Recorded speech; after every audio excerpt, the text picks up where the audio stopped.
Alrighty, got her attention. She's doing okay. So, we're gonna work on walking. Walking includes attention's in everything. But now, since she pulls, and all dogs will pull in the beginning unless you teach them not to. So we're gonna teach her that when I pull, you walk towards me, right? Dogs have a natural instinct to pull back if I'm pulling on them, but I want her to walk towards the pressure. So the way we do that, fix her paw, and I'm gonna sit here, and I'm just gonna pull in one direction. And if she follows that pressure, then I'm gonna mark and reward her quickly. If it's even one step. Good.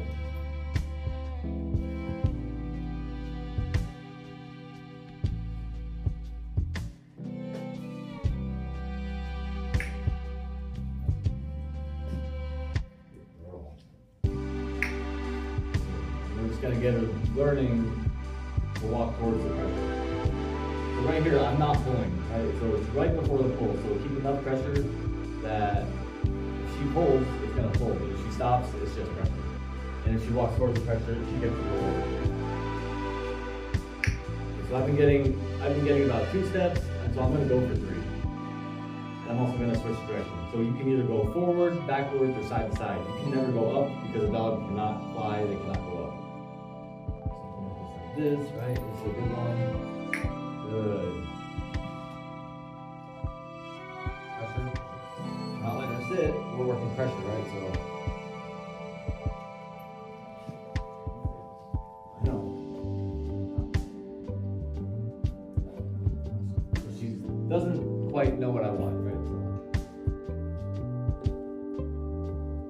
So maybe I'll get up. And with dog training, it's all about just finding where the dog's comfortable at. So if she's more comfortable with me standing up, then I'll stand up.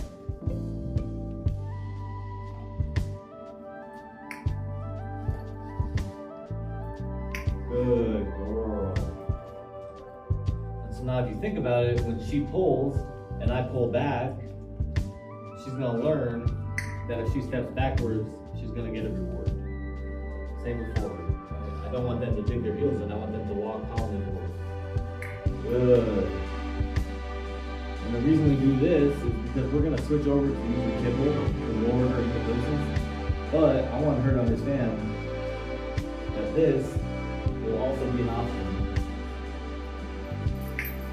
to lure her into a side or a heel. It's really important to have both. Even though a lot of people prefer one side or the other, it's important to have a second word just in case they need to move.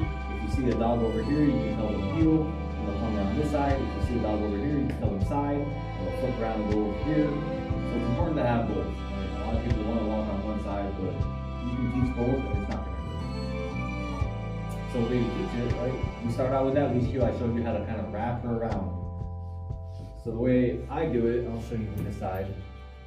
And the dogs will always turn into you, right? And so right here, I've got her on a short leash, right? She can't get very far. She can get to where she can flail around, but as soon as she calms down, she's gonna be right here.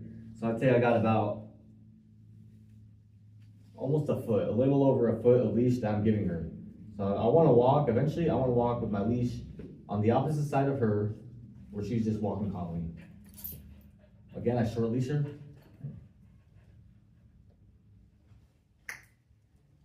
Walk towards the pressure, I reward that. And we gotta start teaching her to stop moving to get the reward, right? I'll bring the reward to her. So she should not come up here and flip around and stare at me for a reward. Okay.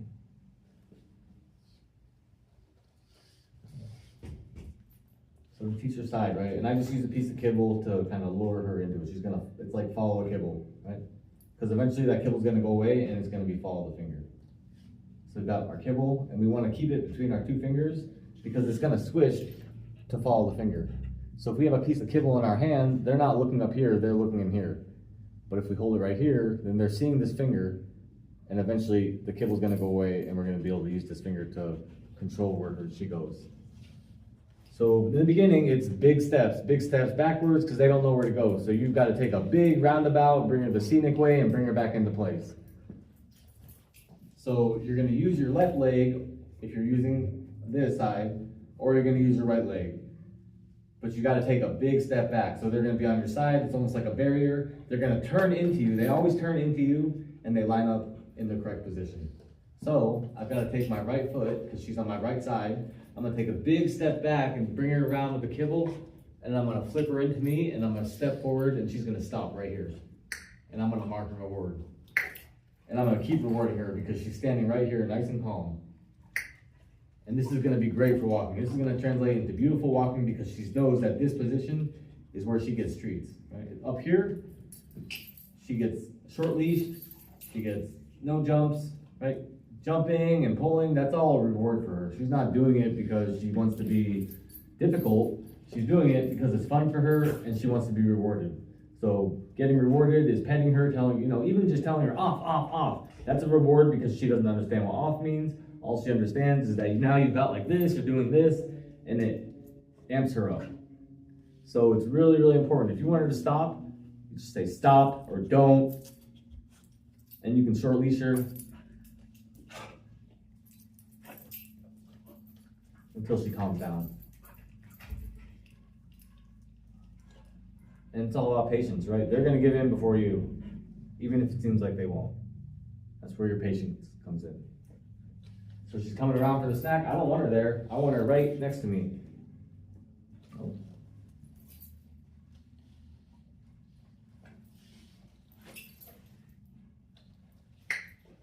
Nope. Well, sometimes you just gotta time it right. So I've noticed that after 1 second, she turns around. So to prevent that, when she gets up here, I'm gonna mark her reward before she has a chance to turn around. And I'm gonna keep on. And now from here, I can also work attention, just like we did before. So I've got my distraction. She's gonna look at that, and she's gonna check in with me, and I'm gonna mark and reward that. If she gets out of position, it's right back to where she was at. And she doesn't get a reward for that, because she got out of position, I put her back in. She doesn't get a reward because she got out of position, and I had to move her back into place. If we were to give a reward for that, then all we're doing is rewarding the behavior of getting up and going back into position. So every time she's gonna be like, oh, if I get up and then I go back, I'm gonna get a reward, rather than just staying in place and getting rewarded for staying in place.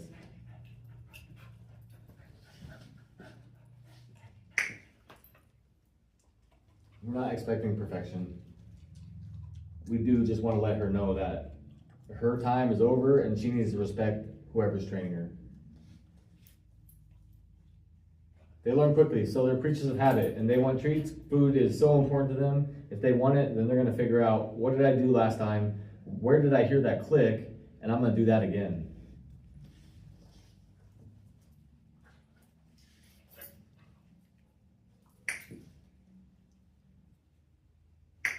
And you don't have to reward right away if she's being calm. You can sit there and make her wait, hold eye contact.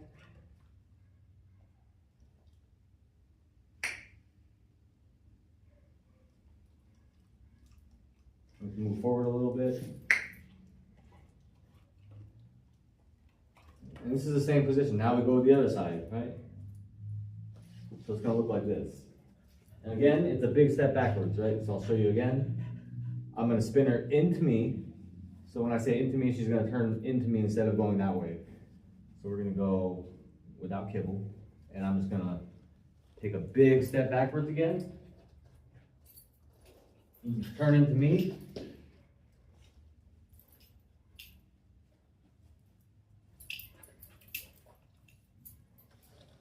Back into position.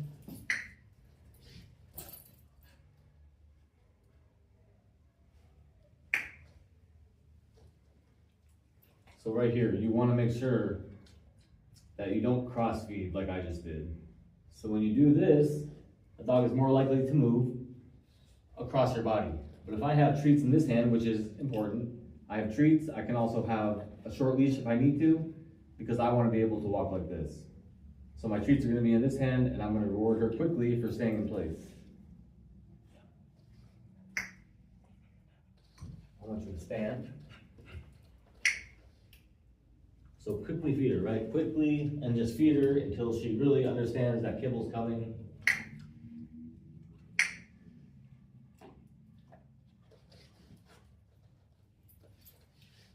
Sit. Stay.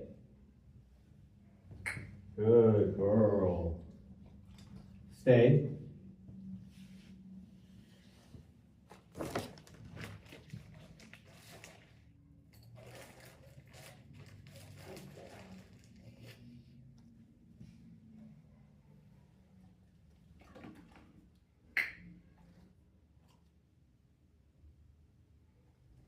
So here's the other thing you can do to calm her down. And again, it's like this, right? Kibble in my hand. We call it wait, take it. And so what we're gonna do is we're gonna hold this kibble right under her nose. And she's gonna try to get it. And every time she tries to get it, I'm just gonna close my hand. I'm not gonna jerk it, because if you jerk it, it's gonna activate their prey drive. So you just hold it right there. As soon as she starts nosing and nudging at it, hand closes. As soon as she stops, I'm gonna offer to her and I'm gonna tell her, take it. It's really important that you don't just open it up and tell her take it here, because what that's gonna do is it's gonna make her come forward to get the food rather than me offering her the food when it's time. Coda. So wait, take it, right? Bring her over here so you can see it. Sit. Nope. Sit. So I've got my food up here, right? Because she keeps trying to go into a down. So if I keep my food up here, she's looking at, no. There you go. She's looking at the kibble and she's not going down, right? So I'm keeping my kibble up here and I'm feeding. Nope. So this is wait, take it, right?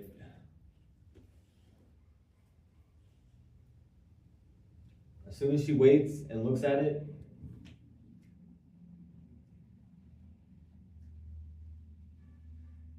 and then it's attention.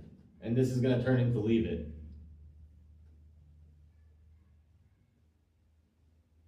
I just want eye contact at this point.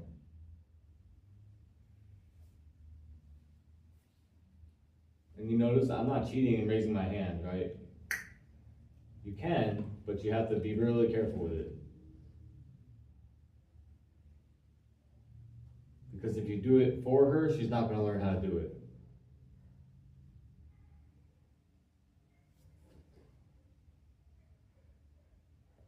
Good. Take it.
Good.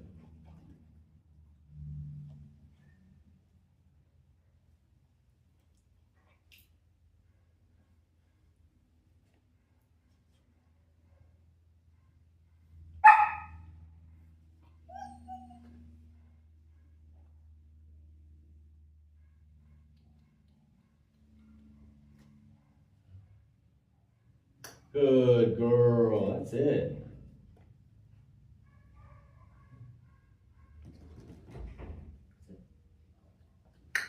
Good.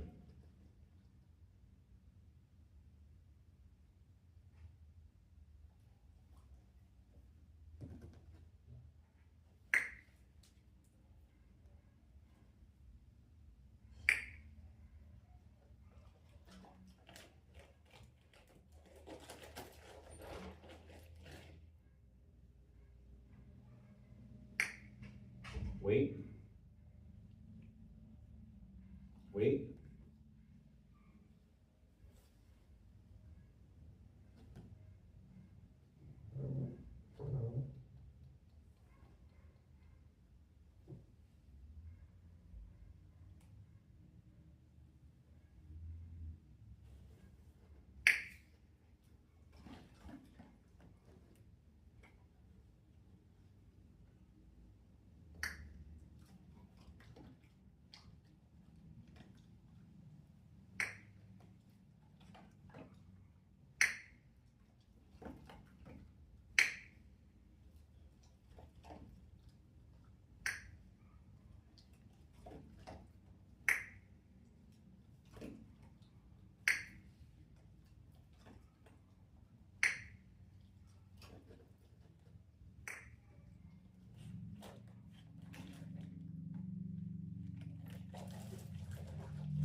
Wait.